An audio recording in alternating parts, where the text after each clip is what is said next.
Judges, and we're going to...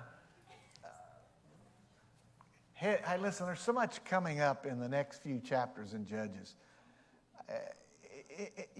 Got to remember, we're dealing with pre-David era. And King David ended up being the good thing that happened to him after over 300 years of judges. They came out of Egypt. Moses led them out. And then Joshua led them into the promised land. They went in there and had instructions to get rid the land of the pagans and the heathens. And we had a lady here last Wednesday night that y'all have met, I'm sure. And I was talking about Nineveh.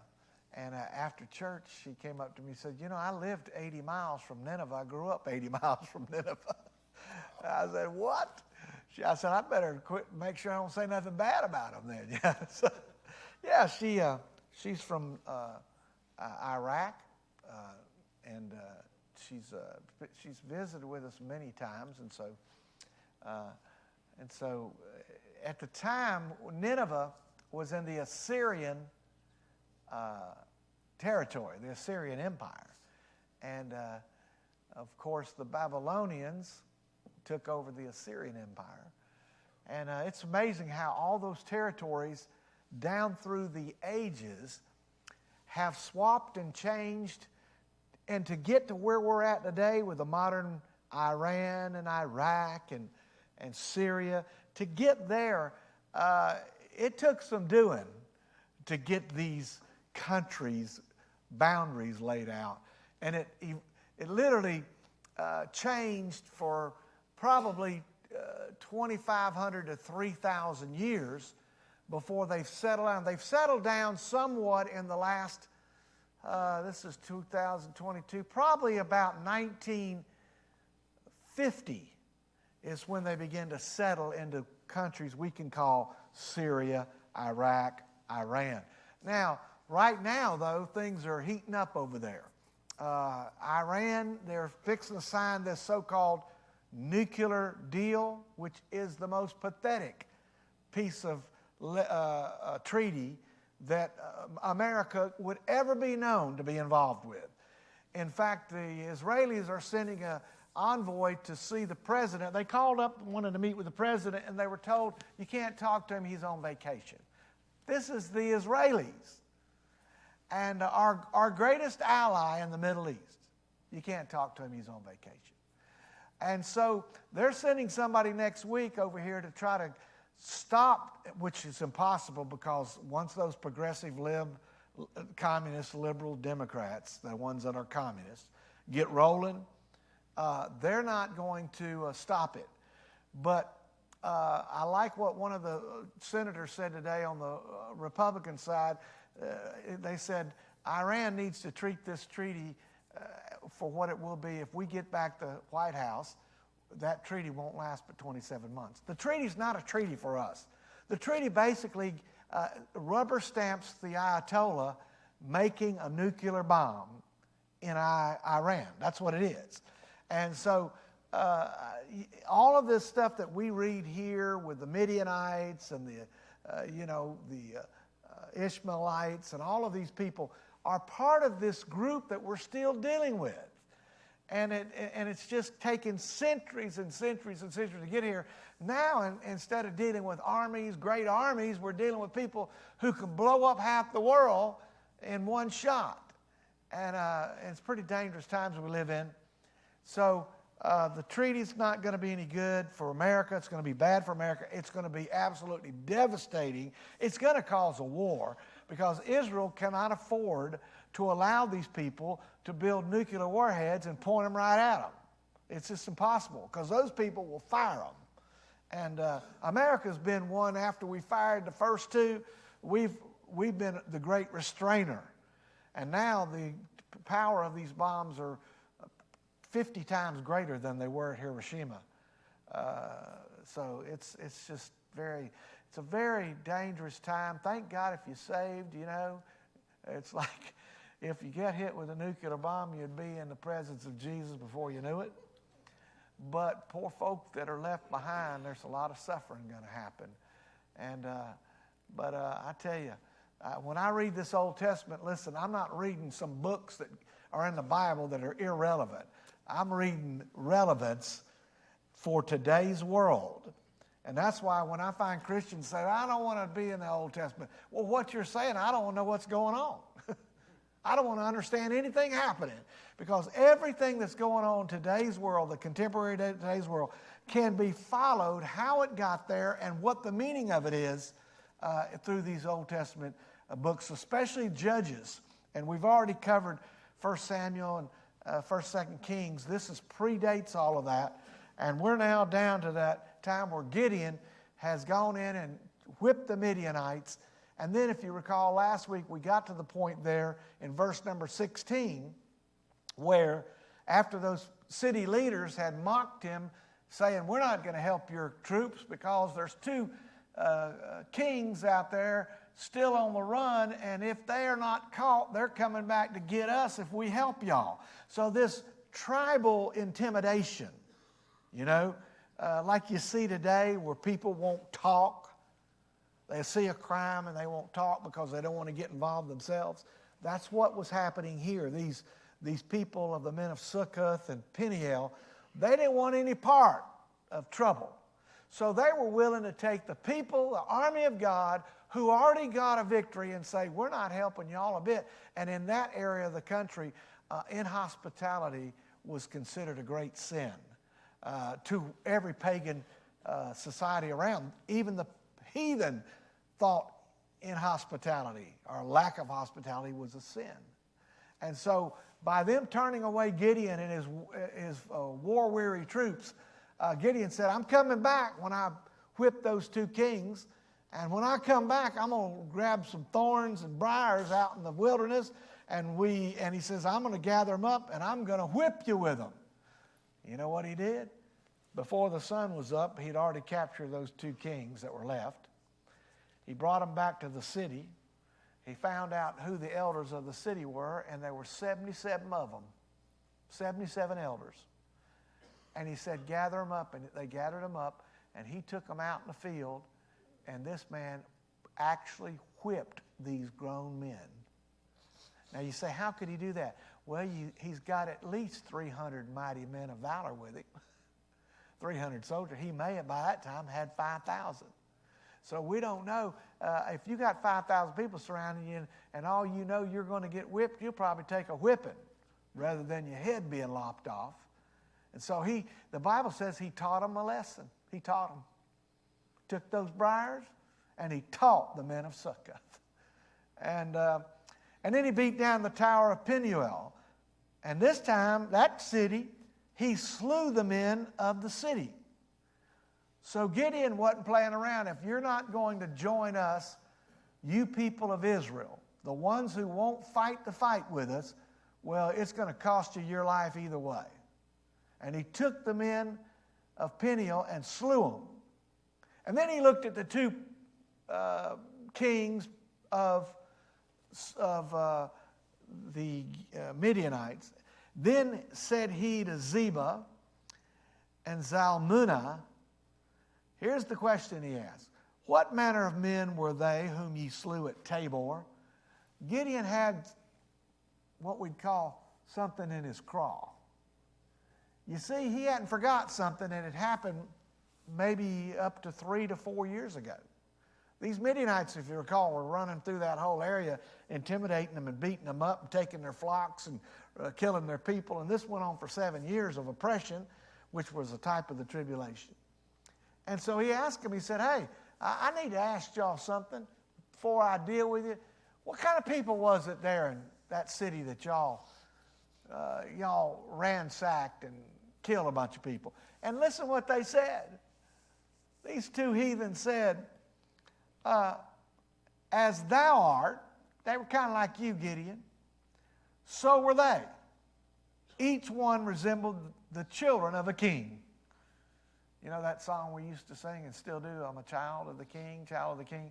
Well, these men recognized when they killed the inhabitants of Tabor that they killed some that were of royal heritage.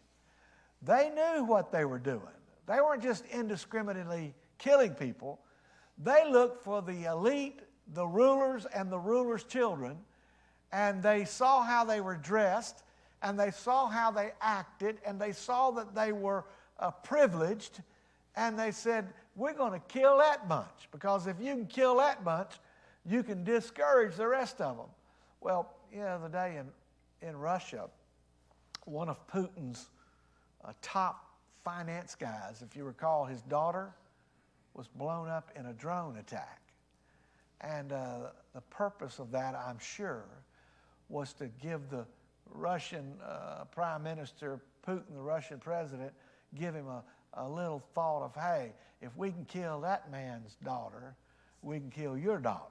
And so that's the way it goes, back and forth, back and forth. And so Gideon asked these guys, and they said, oh, yeah, they're bragging about it. They didn't know what was coming. It said they each looked like the children of the king. And he said, oh, they were my brethren. Oh, notice this, even the sons of my mother. Now, in reality, in those days, because of much polygamy going on, it was an endearing thought to mention your brethren. Brethren was one close term for endearment, but when you said the sons of my mother, that gave you a real connection. In other words, you hurt mama. You killed those boys, and you've done something bad to mama. And he goes, hey, and can you imagine them guys, they're probably looking out, yeah, we killed, yeah, they all look like royal people, yeah, we're bragging on it, And then all of a sudden he said, yeah, y'all did, y'all killed my family. This is Gideon, who'd already sent 135,000 of those people to their ruin. And so could you imagine the feeling of those two kings while they're standing there laughing and mocking? And he said in verse 19, as the Lord liveth, if ye had saved them alive, I would not slay you. Isn't that kind of the same old what goes around comes around thing? Gideon said, if you'd have been merciful to them, I'll show you mercy. But as a man soweth, that shall he also reap. And remember, be sure your sin will find you out. And so these boys, I'm sure their demeanor dropped. Their laughter turned into frowns and fear. And he just put up front and said, yeah, if y'all have done right, I wouldn't be killing you right now. Now, he wasn't going to mercifully slay them, but he was going to make them sweat bullets before he killed them. That's a sign of willing to torture them. And then the way he was going to execute them, he wasn't going to take out. Now, he had the right as the Israeli leader. He was the chief of staff, the president, the prime minister, all wrapped up in one. He had the right to be the executioner. He was able to do that. But he did something that was typical of the law of the Lord, was that the next of kin could do the revenge slaying. You'll find that all the way back in the book of Exodus when Moses laid out the pattern for the cities of refuge. Next of kin could be the ones to avenge. And so what did he do? Gideon looked at his boy and he said, hey, I want you to kill them people. Now, in verse 20, and he said unto Jether, his firstborn, his oldest boy, up and slay them. But notice this, Jether, he wasn't all that gung-ho about doing it. But the youth drew not his sword, didn't have his heart to do it. For he feared because he was yet a youth. He wasn't old enough, he felt like, to be taking somebody's life as an executioner. But Gideon had commanded him to. And then look what happened there. Then Zebah and Zalmunna said, rise thou and fall upon us, for as the man is, so is he strength. And so Gideon got up and killed him himself. Now, I don't know about Jether. I don't know. I know he was young, but he was out there on the battlefield.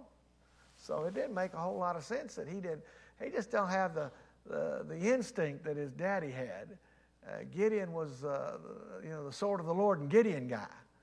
And he was willing to, after much consternation, and he had a lot of doubt and a lot of fear, and God kept dealing with it over a period of time, and finally got him prepared to do the big miracle event there on the hillside as they overlooked the army of the Midianites, and he broke those pitchers and blew those horns and shouted the sword of the Lord and Gideon, and all of them turned on each other, and they started killing each other, and the rest fled, and here comes the Ephraim and all down there to take part of the war. And so Jether was out there, but Jether just didn't want to. You say, well, that's virtuous.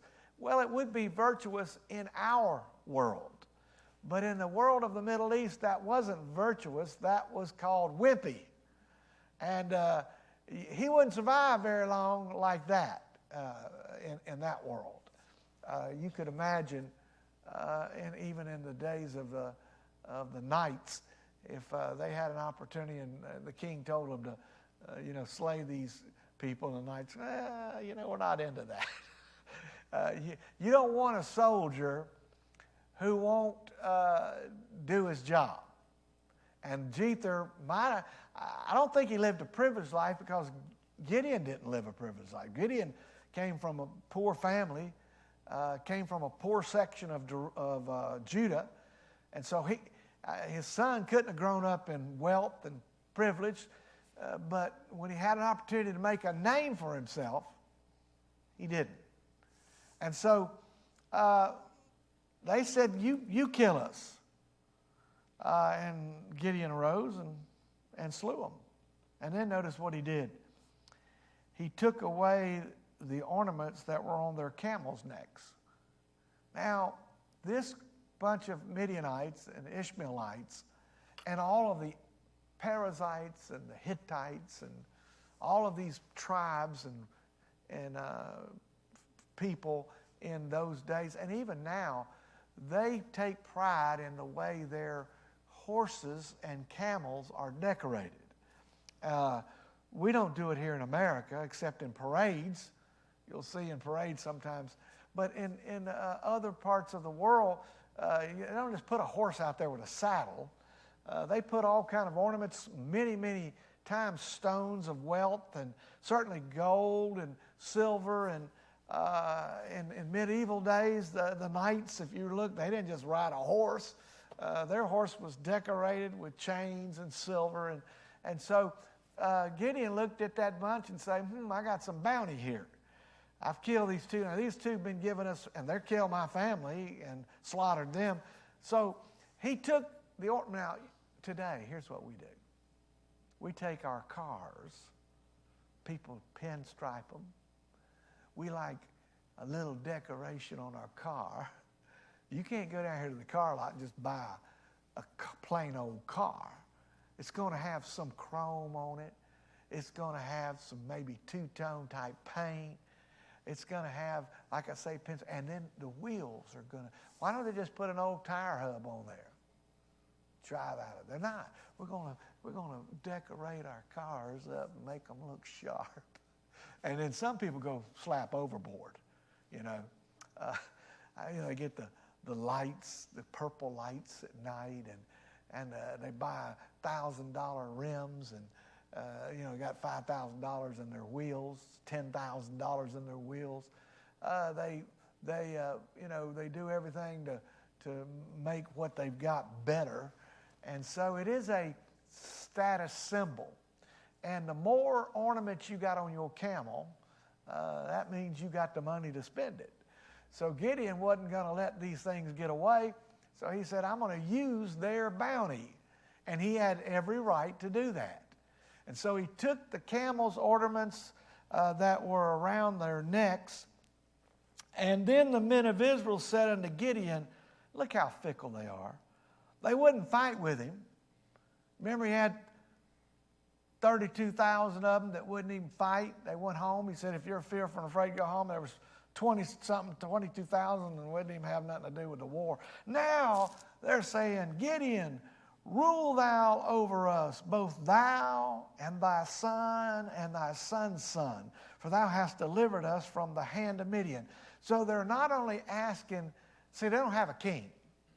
When God told them to come out of the land of Egypt, and when they were in the wilderness and God was setting the rules and sent them over to the land of Canaan, he says, I don't want you to be like the heathen. I don't want you to have kings. I, the Lord, will rule over you. And he says, I don't want you to be like other men's governments. And so consequently, God had raised up deliverers, these judges, for the last couple of hundred years up to this point. And it had worked out for them while they followed the leadership of the God-appointed deliverer. God was ruling and reigning over them through his appointment. And so these Israelites said, we don't want to do this anymore, Gideon. We need a man. And not only do we need a man, we need a dynasty. We need to have this thing taken care of. So we want you to be our ruler. Then we want your son to be our ruler. Then we want your grandson to be our ruler. So these guys, what do we learn from this? The heart of mankind is fickle. That is, you can't put no confidence in man. Because what man says and does today will do something totally the opposite in a year or two. I was reading some of the politicians on these student loan debt. And they started running some of the, like Nancy Pelosi, 2 years ago, she said, I'm totally against this releasing student loan debt. Now she comes out today, well, I think this is really good. This is just the way it is, folks. People will change on a whim. And that's why God says, put no confidence in man. It's not just heathen that do it. Christians do it. Christians can be carried about with every wind. Christians can, they can be this for this person today, and tomorrow they'll be against them. It's just the way it is. It's sad. It's not a virtuous attribute. It just shows you, hey, the heart is deceitful above all things and desperately wicked. That's the way it is. And so as you look right there, you'll see, he said, no, I'm not going to do it. He said, the Lord shall rule over you, Gideon said. I will not rule over you, in verse 23. Neither shall my son rule over you. The Lord shall rule over you. That's the way God intended it. Now turn with me to 1 Samuel chapter 8. You'll see this. 1 Samuel chapter number 8. And look at verse number 6. Because we'll see this come up. Now remember, Samuel's the last judge. Samuel comes after Gideon. And so what we're reading is just a few years ahead of what we just saw take place in Judges. 1 Samuel chapter 8 and verse number 6. But this thing displeased Samuel when they said, give us a king to judge us. And Samuel prayed unto the Lord. And the Lord said unto Samuel, hearken unto the voice of the people in all that they say unto thee, for they have not rejected thee. Samuel's the judge. He's the one that's supposed to be the leader and a ruler, just like Gideon. And they looked at Samuel and said, Samuel, we want a real king. You're not a real king. You're a preacher. And we want somebody that can rule over us. And boy, that hurt old Samuel's feelings like it would anybody. And he said, Lord, what in the world's going on? And God said, hey, Samuel, they're not really against you. Look at what he said. They've not rejected thee, but they have rejected me that I should not reign over them. According to all the works which they have done since the day I brought them up out of Egypt, even unto this day, wherewith they have forsaken me and served other gods, so do they also unto thee. Now therefore hearken to their voice. Howbeit, yet protest Solomon unto them. Somebody said that Samuel was the first Protestant. He protested. Therefore, hearken unto their voice, howbeit yet protest Solomon unto them, and show them the manner of the king that shall reign over them. So God says, I'm going to give them what they want. It wasn't God's perfect will, but God says they deserve what they're going to get. And every time we look at our leaders, you got to believe we deserve what we got. This idea that we're supposed to have this great man leading over us, I don't know that we're a people as a nation that qualifies for God to bless us with a great man. We got what we deserved. The majority of the people had ideas and concepts contrary to the plan of God, unwilling to follow the will of God, and God says, okay, and we go, how can these people get elected? Well, God said, I'm going to give you what you got, what you want. And we go, well, we don't like what we got. Well, even so, come quickly, the Lord Jesus is our only hope. Get out of this place, exit stage right. Look what he says here, and back in Judges. And you can find the same thing later on in the book of Samuel. I had another reference written down. I think it was Samuel chapter 8 and verse 19. He said, and ye have this day rejected your God, and whom himself saved you out of all your adversities and your tribulations, and ye have said unto him, nay, but set a king over us. Now therefore present yourselves before the Lord by your tribes and your thoughts. And that's when this idea of Saul came up. Boy, did they get a mess when they got Saul. They didn't have nothing but trouble. And the first king that God chose was David. But the people chose Saul. And they didn't do well under Saul. In fact, Saul led them into great trouble and trial and tribulation. And so all this is going on back in Judges. And God said, I want to be your king. I want to rule over you. And they said, no, you're not going to do it. In verse 24, Gideon said unto every one of them, I would desire a request of you. After he said, I'm not ruling over you, God's going to rule over you. He said, I got a favor to ask you, desire a request of you, that ye would give me every man the earrings of his prey. For they had golden earrings, because they were Ishmaelites. That's the people they killed and took prisoner. They took all their jewelry off of them.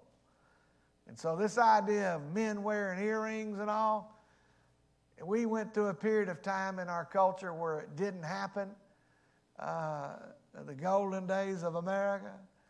But it's not so unusual for pagan societies to decorate their bodies with lots of ink and also adorn themselves with jewelry, lots of jewelry. And no, hey, I don't think that jewelry is inherently evil. No, I don't think that. I had a guy one time from a denomination went over to the New Testament and says, and I believe it was in 1 Peter, says that your women adorn themselves not in the plaiting of hair and the putting on of apparel and the wearing of gold. And he said, you see, women are not supposed to wear gold. And I said, well, that won't work, because it said the plaiting of hair and the putting on of apparel. So it can't be, there can't be none. So he just did a short circuit, because he was of a group that they taught that was the big evil, was people to wear jewelry. So in this case, they get together, and look what they did. They wanted him to be king. They said no. And they answered him, we will willingly give them. Have you ever heard a politician say this, though? They say, are you going to run? He said, well, if the people want me to. They all say that, don't they?